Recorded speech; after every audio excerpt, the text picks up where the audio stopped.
नमस्कार। जय हिंद, जय भारत। हिंदू धर्मों में व्रतों में उपवास में सबसे महत्वपूर्ण एकादशी का व्रत होता है। पौष मास में शुक्ल पक्ष को पड़ने वाली एकादशी को पौष पुत्रदा एकादशी कहते हैं। इस दिन भगवान विष्णु की विधि विधान से पूजा की जाती है। मान्यता है कि पुत्रदा एकादशी का व्रत रखने वालों की भगवान विष्णु सभी मनोकामनाएं पूरी करते हैं। संतान प्राप्ति की कामना के लिए इस व्रत को उत्तम माना जाता है। पुत्रदा एकादशी का शुभ मुहूर्त अपने समय के अनुसार आता है और इसी प्रकार से पुत्रदा एकादशी पर भगवान विष्णु की पूजा करते हुए हम अपनी मनोकामना को पूर्ण कर सकते हैं। संतान कामना के लिए इस दिन भगवान कृष्ण के बाल स्वरूप की पूजा की जाती है। इस दिन प्रातःकाल पति पत्नी को साथ में भगवान कृष्ण की पूजा भी करनी चाहिए। उन्हें पीले फल, तुलसी, पीले पुष्प और पंचामृत आदि अर्पित करना चाहिए। इसके पश्चात बाल गोपाल का चित्र लगाकर गोपाल मंत्र का जाप करना चाहिए। गोपाल मंत्र इस प्रकार से है: ओम श्रीम ह्रीं क्लीं ग्लौं देवकी सुत वासुदेव जगतपते देहि मे तनयं कृष्ण त्वामहं शरणं गतः।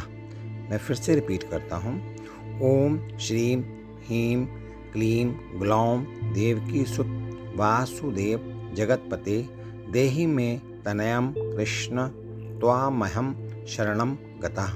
मंत्र जाप के पश्चात पति पत्नी को प्रसाद ग्रहण करना चाहिए। एकादशी के दिन भगवान श्री कृष्ण को पंचामृत का भोग लगाना शुभ माना जाता है। पौराणिक कथाओं के अनुसार भद्रावती राज्य में सुकेतुमान नाम का राजा राज्य करता था। उसकी पत्नी शैब्या थी।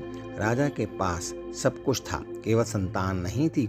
ऐसे में राजा और रानी उदास और चिंतित रहा करते थे। राजा के मन में पिंडदान की चिंता सताने लगी। ऐसे में एक दिन राजा ने दुखी होकर अपने प्राण लेने का मन बना लिया। हालांकि पाप के डर से उसने यह विचार त्याग दिया।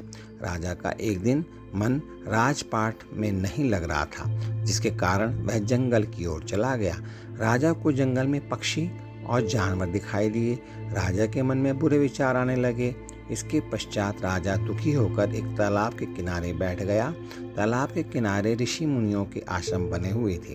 राजा आश्रम में गए और ऋषि मुनि राजा को देखकर प्रसन्न हुए।